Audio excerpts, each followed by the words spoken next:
Great. So this is episode 72. Yes. We're both tired, so every time we say it's going to be a short episode, it turns out to be a bit longer. But we haven't really had a short episode in a couple episodes yet. That's right. We, Um, we have a feeling this one might be shorter, so we'll see. We'll just see how we go. So mm, yeah. I've got a great amount of history, but before I get on to the great amount of history, I just wanted to talk about a couple of things. First of all, Star Trek Academy.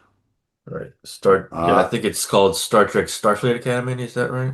is this stuff like I don't know. I mean, Star Trek Academy sounds like I'm not going to do the dignity of naming it right at this point, but Star Trek Starfleet Academy? I should have checked that. right. There we go. Mhm. Yeah, Star Trek Right. Starfleet Academy. Actually, there is one other TV show that I will mention actually Sure. after this. Anyway, so I haven't seen any episodes, so I will not presume to pass judgment on it myself. Hmm. What I will say is that it's got getting a lot of negative reactions from viewers. Interestingly enough, critics didn't seem to be nearly as negative about it, which is quite interesting. A lot of people will have heard, but some of our viewers may not have heard, that there was famously a live stream by a YouTuber by the name of Nerdrotic who just pointed a camera at a Spock action figure and released it and started at the same time as the first episode of Star Trek Starfleet Academy, and his live stream of an inactive action figure got more views than Star Trek Starfleet Academy Right. My wife on saw YouTube. that. Yeah, On my YouTube, to wife's clarify. yeah, Yes, my go on. wife saw the that stream. And uh yeah, and that in itself got a lot of buzz as well. The fact that it got More views. more views than the actual show elsewhere, Exactly. including somewhere like Greg Greg Gutfield with that, which my wife also watches. And So I'm sure that some people on hearing that he was going to do this made a point of watching the live stream, you know. right. Yeah. But that's So also I want to clarify that it's more views on YouTube. It isn't necessarily the case that it got more views than the entirety of Starfleet Academy, mm, but certainly on YouTube it did. okay. Now, was there any dialogue on it, or was it just an action figure? As far as I know, it was just an action figure that wasn't moving.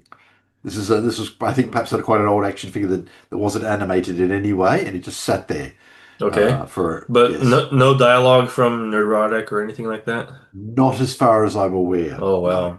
Hmm. yeah, yeah. I think he just pointed the camera at an action figure and said it. I mean, I was thinking from an IT perspective, I was thinking how amazing the compression would have been on that because there wouldn't have been Hmm. any video. Nothing was changing, so it would have been very efficient to Oh just yeah, stream yeah. it.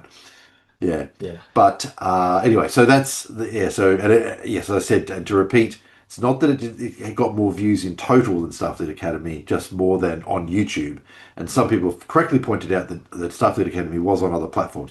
However, it does seem that the numbers aren't very good, and it's getting a lot of pushback. The Critical Drinker has done a video on it. Mhm. I may put that on a Voice for Men.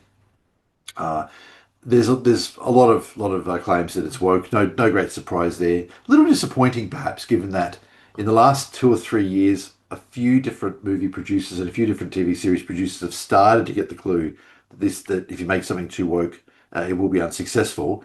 So it looks like a few people haven't quite got the memo yet. Right. Yeah, but I just wanted to mention that I'll be keeping an eye on that series. Um, as I've reiterated in many previous episodes, as far as I'm concerned, Star Trek is dead. So there's nothing that Uh, really, even if they somehow manage to start producing good shows again, I don't think you can really exclude the shows that are there that are terrible. yeah. So Yeah. yeah, I think it's too late for Star Trek.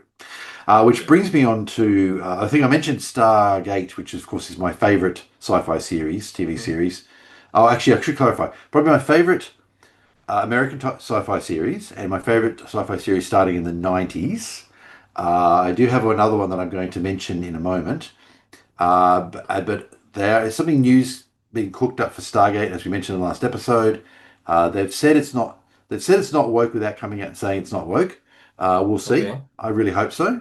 But something else I learned in the last couple of weeks is there was a TV show. I think I had mentioned it in a previous episode a couple of years ago or something. And we've been doing these episodes for that long now, right? I think this is, it was 2023 when we started. So this is actually, fourth year, Yeah. if you look at it that way, if you look at it that way. Anyway, Blake Seven. So Hmm. I Yes. grew up on Blake Seven. Blake Seven started when I was, well, gosh, yeah, about six. It was about six. So I was probably among the younger viewers of Blake Seven because it is kind of adult or mature sci-fi. Hmm. But I watched it, yeah, six, seven, eight, nine, around about there. Maybe in Australia we are getting it about a year later. So maybe I was sort of seven, eight, nine, 10. Anyway, we ran for 4 years.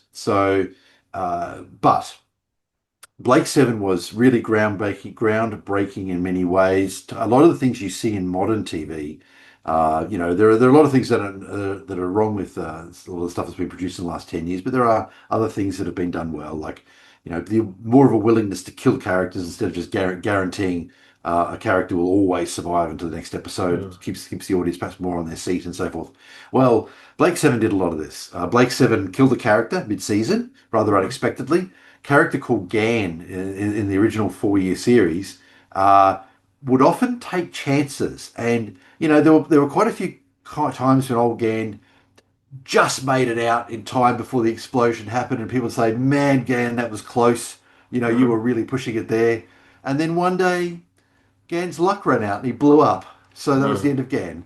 So, I like the way they kind of did it. The character was pushing his luck and then one day his luck ran out. So Hmm. it's more real, more realistic in that sense. Remember, this is the Yeah. 70s they're doing this, right? Yeah. Yeah. Yeah. The main bad guy was actually a woman, which was pretty unusual for the Hmm. time.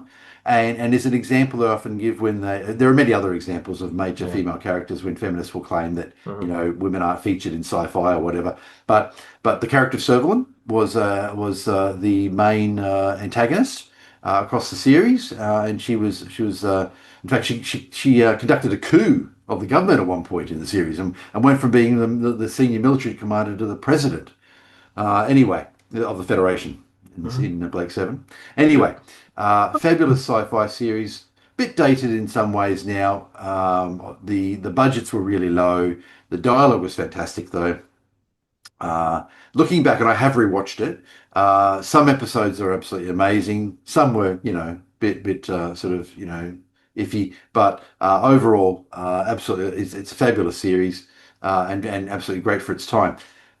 They are getting to where I was going with this. They are reimagining it. I believe it's a reimagining. So Okay.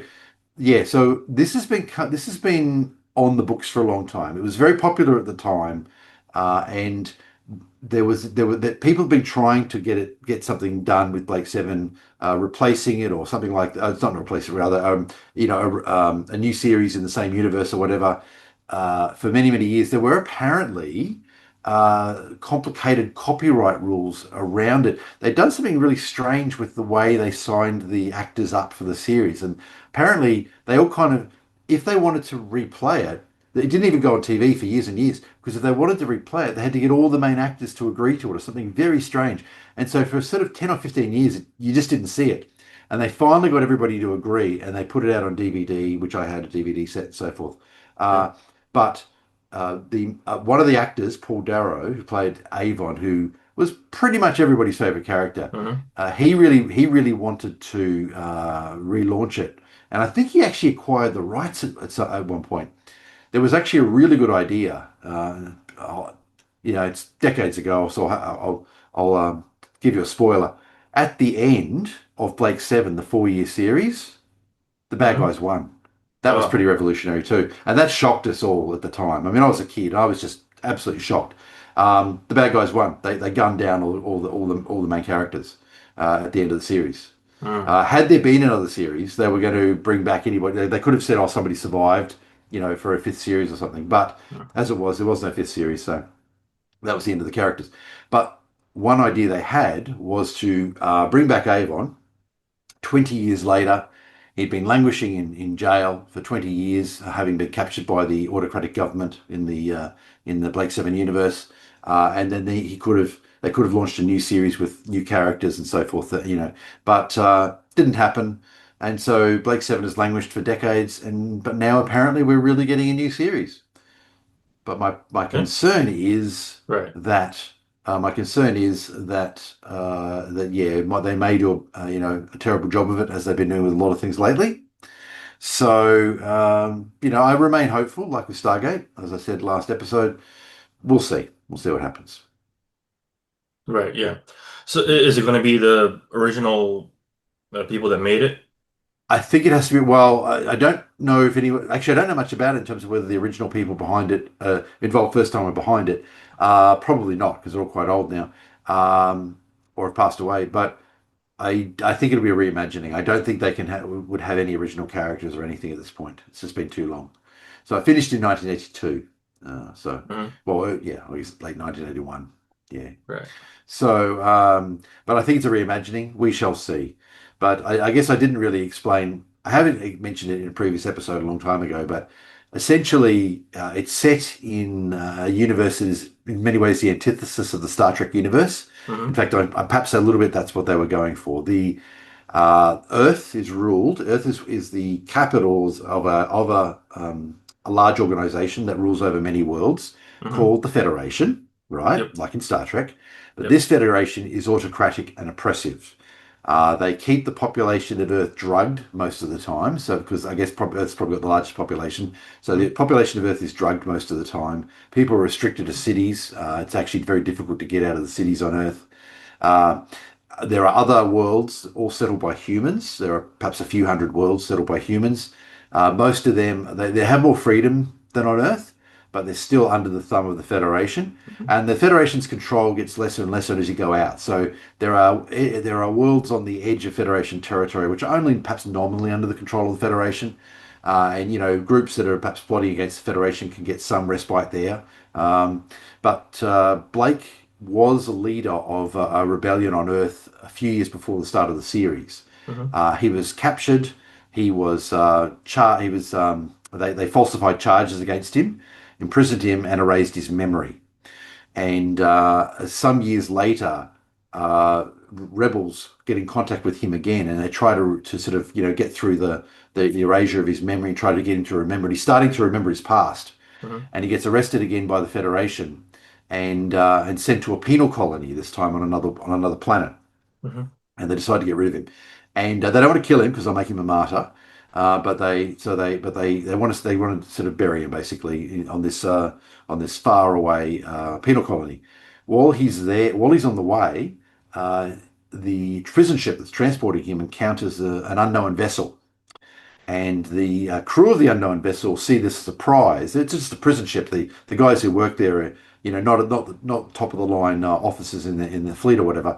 And they see this unrecognizable starship. They don't know what it is, Hmm. and they want to board it, but they decide it's probably a bit dangerous to do that for themselves. So they decide to get prisoners to board it instead, because a few dead prisoners won't be that bad, right? Hmm. So anyway, the prisoners board it, and through a series of events over several episodes, the prisoners managed to take control of the spacecraft. And Blake's leading this. It turns out the spacecraft is of non-Earth origin. It isn't necessarily of alien origin, but it is not it's not from the Federation. Hmm. Anyway, it's also quite powerful. And so Blake has now got this starship, and he now tries to overthrow the Federation. And he comes very close to doing it. But in the end, as I said, he loses, and the Federation actually defeats the Blake and his entire team. Right. So anyway, so now there's a reimagining. So hopefully it won't be woke. We'll see. Hmm. Right. Yes, but it was a groundbreaking series for the time, and it influenced a lot of sci-fi afterwards. Hmm. Right. Well, I mean, I don't know if America was big on doing the kind of stuff that show did, for the most Mm, part, like the killing of characters. I mean, what mm, around the same era though. I mean, I've talked about Japan's Super Sentai series, and in the early couple series, they were willing to go somewhat dark and have actual main character deaths and so forth. A lot of it had to yes. do with the fact that the actors were kind of like changing over, and so forth. But still, And it's a good opportunity to kill a character, perhaps, and Mhm. bring some drama in. And I do clarify, yes, my experience here is solely related to English language media. So, yes, Right. no doubt in other languages there are completely different patterns. But it's good to hear actually that Japan's perhaps being a little bit more bold in that way.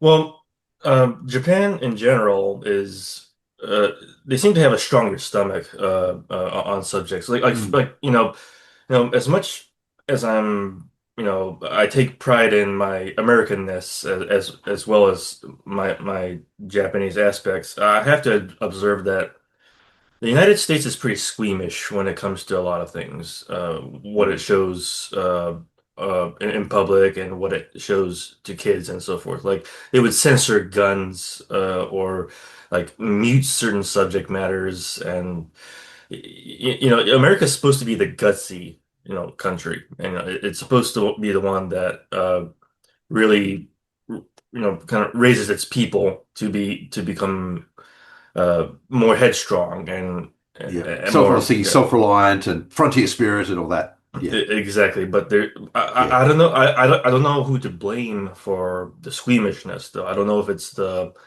the liberals or the conservatives or whatever. Maybe a mix of both.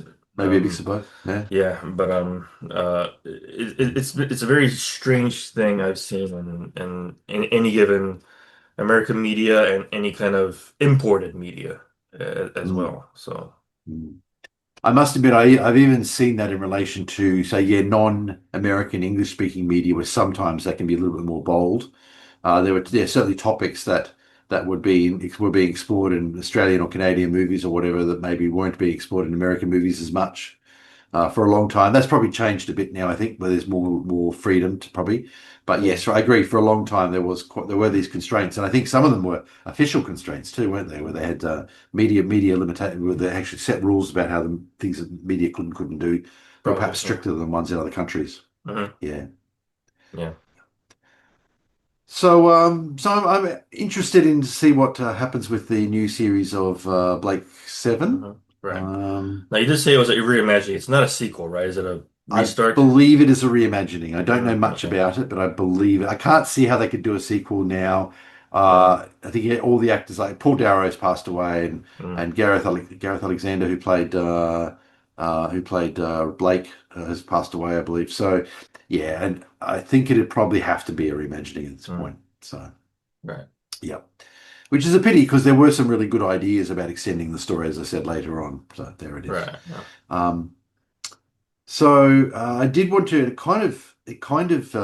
segues slightly, if I could use that word, Sure. slightly into what I wanted to mention. The next topic I want to talk to, which is the state of play. So, as I was saying, I think there has been some recognition in Hollywood and other say TV studios, so TV or the networks that are producing TV shows. And I guess a lot of the streaming services these days that woke hasn't sold, okay, in a lot of cases. But then, of course, we've got Starfleet Academy, Hmm. where they seem to be, doubling down a little bit. So I don't know, but there has been some recognition. There was a Dungeons and Dragons movie a few years ago, and they kind of made a point. I haven't actually seen it, but Mm. they made a point of saying it's not woke. I believe they actually explicitly said that at one point. Mm. So there is some recognition of the problem. And I just wanted to, I guess that segues into what I wanted to say. And I don't know, I think I probably alluded to this. I don't know if I explicitly said it, but I actually think we're in a pretty good place right now. We've lit a fire, and that's people involved with the Voice for Men and other groups, not just the Voice for Men, obviously. There are a lot of different groups, but although a Voice for Men was a big part of it, and a lot of the credit for that really falls to Paul Lillam, who established the site. Um, but, but we, people who were involved in a Voice for Men and in other groups, we lit a fire, right? And the fire is burning now. And there are a lot. Go to YouTube now, for example, and look at all the YouTubers that are anti-feminist. Gynocentrism is now a commonly talked about topic, and people will talk against it and so forth. Uh, it's not like it was 10 years ago or even 5 years ago. And I think that we've moved the Overton window successfully. There's still a lot to be done, and there are still a lot of men who are being screwed over by the system, for example. But I think we're moving in the right direction. And I know a lot of people I know in the movement are a bit pessimistic. Probably not as much as they were, but they are can be a bit pessimistic. A lot of them have been through the ringer and really hurt, Yeah. by what's happened, um, and I can understand why they're pessimistic. But nevertheless, I think if you look at it, if you take a step back and look at it, I think we're moving in the right direction. So I'm actually fairly hopeful about social change over the next 10 to 20 years. Yeah. Yeah. Yes. And that's why the role of organizations like A Voice for Men have really changed now. Mhm. As the concepts that we would have only found on the pages of A Voice for Men even 10 years ago, excuse me, are now being talked about widely. Uh, the mainstream media in some countries, in Australia, particularly in Canada and other countries, is still holding on, particularly to feminism. Mhm. But and then our government here is still pretty bad, but it's changing. Anyway, I just wanted to say that, and it's something I think I'll periodically mention. Right. Well, I guess a lot of it's now in public view, I think, Yes, the follies of the feminist and hopefully more the gynocentrist stuff. exactly. Yeah. Yeah. Yeah. And I mean, that's right. And yeah. the internet has been a big contributor to that because Hmm. the marginal cost of moving information around has dropped to nearly zero, and it's Hmm. very, very difficult to censor people now. Yeah. Hmm. And to a Exactly. large degree, I even feel to a large degree they've kind of given up. Um, YouTube, they don't really censor it at all now, as far as I can see. Facebook, I mean, VoiceMan is still banned on Facebook, but in many ways, I think that's historical now at this point. I may appeal that at some point. I haven't yet, Hmm. but uh, and the other, they're probably along with X, they're the main social media sites I would go on to. But it seems to me that yeah, they're not trying nearly as hard as they were to censor us. Hmm. Yeah, Exactly. yeah, One thing I am hoping, though, is that more recognize that gynocentrism is not, it was never right and it was never uh, natural to our and proper to us. So, yes, because yes, I think still some people think that we evolved this way for a reason or something like that, but a lot of us push back on that one because it is because of moral reasons and also because of the evolutionary implausibility that that would be so. exactly. And Peter Wright has done a lot of great work on that in particular. And if you look at his site, gynocentrism.com, anyone wants more information on that, look at gynocentrism.com, which is in the Voice from Men family of sites, hosted on a Voice from Men infrastructure, but Peter runs all that and runs that site. And yeah, he talks about that a lot there. So you're absolutely right. And you see that a lot of people. Some would be call themselves MRAs, others might just say they're interested in men's issues, but a lot of people do have a kind of almost nihilistic view of it, where they Mhm. view that our species is inherently gynocentric, and there's not much we can do about it. And yeah, you and I, Peter, and many many others disagree with that, and there's some very very strong arguments Right. that have been Yeah. put down in favour of that. Well, speaking of pessimism, there's nothing that makes me more pessimistic than putting up with these in our own movement.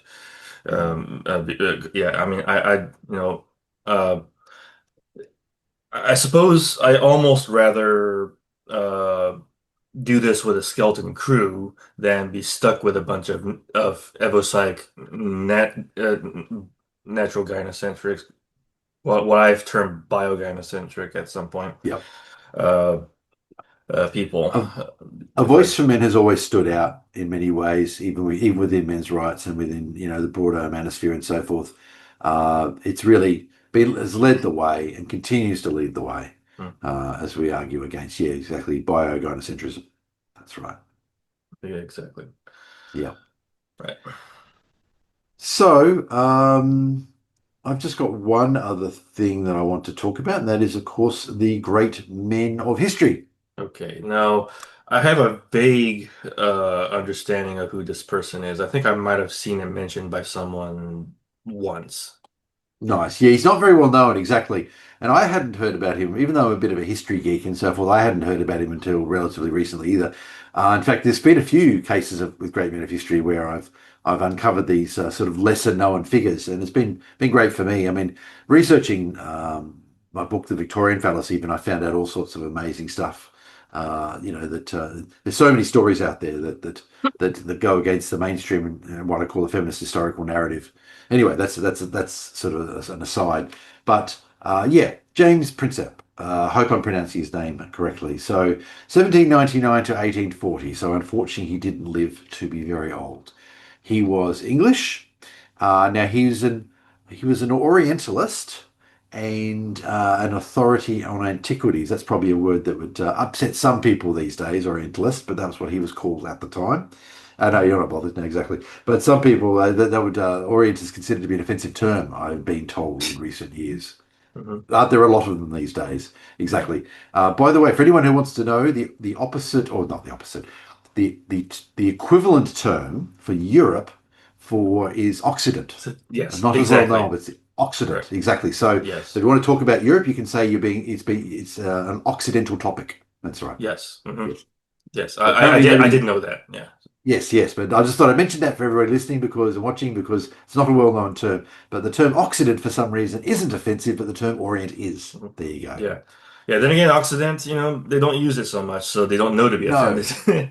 no, Yeah. maybe you're right. That's right, exactly. Yeah. I think I shall start using it more often. I was having Mhm. an Occidental discussion the other day. Mhm. Yes, that's what I think I have to start Well, saying it. people keep up on going about the West and how it's going to either fall or not. So I don't know. Maybe we could supplant the term here and Right, we could yeah, talk about the Occident instead of the West. yeah. Exactly. That Uh, might be a plan. right. Well, here's the Um, thing. Like Orient sounds dignified though. It's like nothing. Like it's the opposite of insulting. yeah, I've There's like always thought it a was. very dignified kind of a group like Yeah, umbrella term for and I is think the in way Europeans used it was always very respectful. Actually, right. Yeah. Yes. they were talking about an exotic, faraway land with interesting Right. culture, interesting cultural traits. Sure. I Yeah. mean, Gilbert and Sullivan. You would be you familiar with the Mikado, the play by Gilbert and Sullivan from the I late know. I know of it. 19th Yes. century? Yeah. Right. So the Mikado is actually interesting. Setting aside Mr. Prinsep for a moment, the Mikado is actually interesting. The Mikado is in the late 19th century, the UK went through a kind of period of being in love with Japan, Hmm. where, Yeah. all the different aspects of Japanese culture were very popular and people were writing books and so forth Hmm. in the UK. Uh, at this time, there was actually an embassy from Japan, a major embassy. I think they're probably wanting to establish trade relations or something like that. So this big embassy came from, which of course means hundreds of people, I think, came from Japan to the UK to talk to parliamentarians and establish trade and better trade and so forth. Uh, Around this time, Gilbert and Sullivan, who were famous playwrights, wrote a play called The Mikado, which is set in Japan. It was a Hmm. huge hit in the UK, by the way, or probably Great Britain would have been a more accurate term at the time. But anyway, so it was a huge hit there. And anyway, the play is set in Japan, but it is about England in particular, Hmm. right? Sure. And they're actually the whole play is actually making fun of England, but it's Hmm. doing so in the guise of Japan. So the whole thing is so the Japanese Japan in the Mikado play is portrayed as, for example, being very bureaucratic. I mean, it's been quite a Hmm. long time since I saw the Mikado, but I recall it was very bureaucratic. But in actual fact, they were having a poke at English bureaucracy, Right. not Japanese Hmm. society. Yeah. Anyway, so Yeah. Yeah. Yeah. yeah, so it's a fun play and quite a clever play, and really holds up. I think, given that it's from the late 19th century, I think it really holds up actually in the modern day. Anyway, so um, there was. Oh, and also too, something else a lot of people don't know is that Japan was allied to Great Britain during World War One. A lot of people don't Hmm. know that Japan was an Right. ally during World War One. Hmm. Yes. Right. Yep. So there you go. Often forgotten fact. Anyway, Exactly. uh, yes. So, and some people have argued that the reason that they ended up on the opposite side in World War Two was actually because of what happened after World War One. They kind of got a bit screwed over in the Well, settlement yeah, afterwards. that's They thought they were exactly what going to get happens. Yeah, yeah. People think right. that they just kind Yeah, of did that all their own accord, but there was a lot of yeah. pressure that kind There, of led to that event. exactly, a whole history of exactly, and Hmm. that's right. Then that's what history's like. One thing leads to another, leads to another, leads to another. Next thing you know, you got a war. That's right. We know about the oil embargo. That's quite off track, but But I believe the Japanese were hoping for colonies in the Pacific because German colonies Mm-hmm. were surrendered at the end of World War One, and I Mm-hmm. believe Japan was hoping to get some of those colonies. And actually, quite a number of them went to the UK. Some of them went to Australia, for example. So anyway, yeah. So Yeah. and then yeah, a bit off track there. But anyway, so this gentleman was an Orientalist, but in actual fact, in his case, he was actually a specialist in India. So, which I guess means it's covered by that term as well. It's funny because I would actually think the term would more mean East Asia, but Yeah. apparently, at least at the time, it also included India. So, Mm-hmm. anyway, so he was actually born in India, I believe, because his father had actually been living there and running a business there and was quite successful. It was obviously part of broadly part of the British Empire. It's more complicated than that, but broadly part of the British Empire at this time. So, but he eventually, I think that he went back to live in the UK for a while, and then was eventually ended up being sent back to India to work as an, you'll never guess this, an essayist. And you may recall that the last great man of history that I've had, William Stanley Jevons, was also an essayist. So just a bit of a coincidence there that both these gentlemen had to work as essayists. I think this may be because in order to be an essayist, you had to probably be fairly smart and capable of doing accurate measurements and so forth. Because making sure that the coins came out with the right proportion of metals was very, very important. Right. Anyway, Yeah. so And that's assay, not essay. no, Because essayist with an yeah, yeah, A. right, right. Exactly, Yeah, sure. essayist. Like I That's didn't right. even know what the term was till like a while ago, like a short while Yes, ago. that's right. Right. Exactly. Yes. That's It's quite right. An yeah. Assayist, Right. essayist. Yes. Yeah, not really used these days, actually. I think, Hmm. but yeah. Yeah. So, but anyway, he was an interesting character. He studied architecture. This is getting back James Prinsep studied architecture, but unfortunately, apparently had some problems with his eyes, and this meant that he couldn't be an architect essentially. So anyway, he had amateur interests in science, architecture, painting, and coin collecting, among others. So quite a probably a very interesting person to talk to.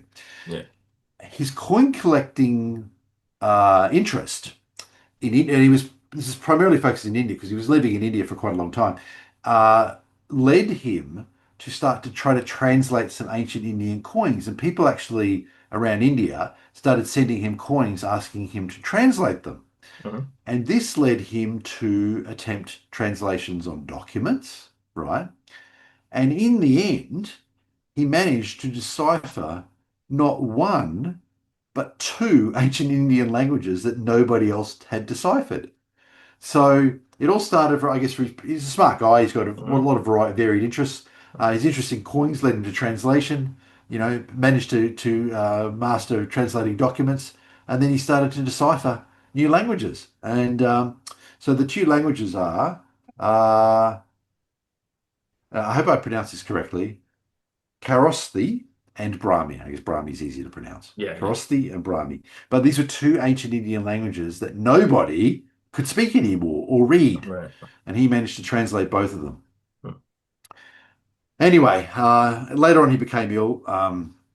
Some sources have suggested he worked himself to death. He was probably a bit of a workaholic. He became ill. Was sent back to the UK where he lived with some of his relatives for a couple of years and then passed away at the age of 40. So No. but anyway, so very sad that he died so young. I mean, as a smart guy like that, a capable guy, maybe who knows what he could have done if he'd lived a few more decades. Yeah. But but he did help. He did give two untranslated languages, which is fabulous. So then they were able to read documents in those languages. Excuse me. So for this reason, I've put him amongst the great men of history. I think that it's absolutely fabulous to have translated not one but two unknown languages. Yes. Right. Yes. It took a an actual foreigner to do this, He and did. yeah. Exactly. He had the right combination of skills and intelligence and inquisitiveness probably to do it. Yeah, that's all I have tonight. It is probably is quite a short episode, Yeah, I apart actually from don't have. Well, apart I will from say this. We were originally going to have that talk on copyright on the subject, but I think we're a little bit too tired. We'll probably save it till the next time. Yeah, I could do it kind of off the cuff, but I didn't want to do that. I wanted Let's yeah, let's yeah, not collect a few let more notes yeah, and yeah, exactly. Yeah. yeah, We'll probably exactly. present a better discussion I than think so. what we're capable E- of right now. Yes. Exactly, that's right. Yeah. So, I will proceed with Zoe McLellan if there's Let's nothing do it. else. Sounds good. Okay. As of January 2026, a warrant is outstanding for the arrest of Zoe McLellan in relation to charges of kidnapping, child stealing, and child custody deprivation. McLellan is a public figure who has appeared in numerous popular television shows, including Star Trek Voyager, JAG, NCIS New Orleans, and Designated Survivor. Her face is familiar to millions. It is extraordinary that she has evaded detection for so long. McLellan was reportedly residing in an apartment in River Ridge, Louisiana in April 2021 and may still be residing in the area. McLellan grew up in the area of Port Orchard, Washington State, and may have returned to the area.